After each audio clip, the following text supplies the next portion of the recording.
رسول اللہ صلی اللہ علیہ وسلم نے فرمایا، بروز قیامت ابن آدم اپنے دونوں قدم نہیں ہلا سکے گا جب تک 5 سوالات کے جواب نہ دے لے۔ نمبر 1، عمر کہاں فنا کی؟ نمبر 2، جوانی کہاں صرف کی؟ نمبر 3، مال کیسے کمایا؟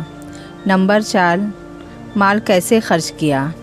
نمبر 5، جو کچھ تمہیں علم دیا تھا کیسے عمل کیا؟ ماں کی گود بچے کی پہلی درس گاہ ہے۔ فرمان مصطفیٰ صلی اللہ علیہ وسلم، لذت کو ختم کرنے والی چیز یعنی موت کو کثرت سے یاد کرو۔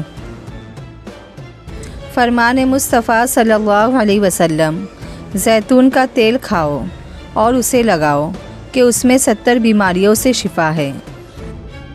حضور صلی اللہ علیہ وسلم نے موت کی تکلیف اور اس کے گلے میں رکنے کا ذکر کرتے ہوئے ارشاد فرمایا، یہ تلوار کی 300 ضربوں کے برابر ہے۔ فرمان مصطفیٰ صلی اللہ علیہ وسلم، بد اخلاقی نیک عمل کو اس طرح خراب کر دیتی ہے جس طرح سرکہ شہد کو خراب کر دیتا ہے۔ فرمان مصطفیٰ صلی اللہ علیہ وسلم، اگر مومن اللہ پاک کے عذاب کو جان لیتا تو جہنم سے بے خوف نہ رہتا۔ فرمان آخری نبی صلی اللہ علیہ وسلم، خاموشی سب سے بلند عبادت ہے۔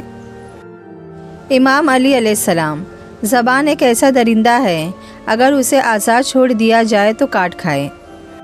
مسکراؤ، اللہ تمہاری پریشانیوں سے بڑا ہے۔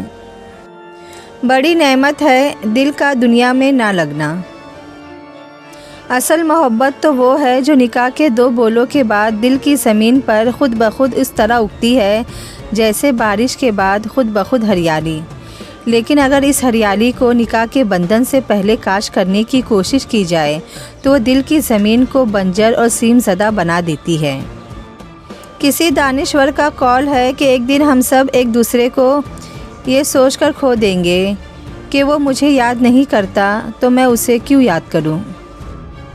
اے سبب پیدا کرنے والے رب، کوئی خوبصورت سبب بنا کر ہماری تمام راہوں کو ہموار کر دے جن کے لیے ہمارا دل پریشان ہے۔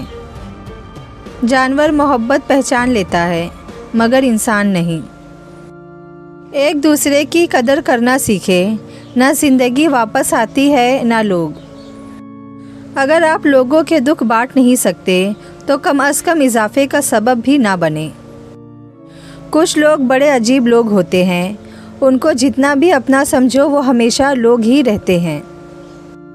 حیرت اور تعجب کی بات ہے، ہم بیٹی کی نسبت سے داماد کو بیٹا مان لیتے ہیں لیکن بیٹے کی نسبت سے بہو کو بیٹی کیوں نہیں مانتے؟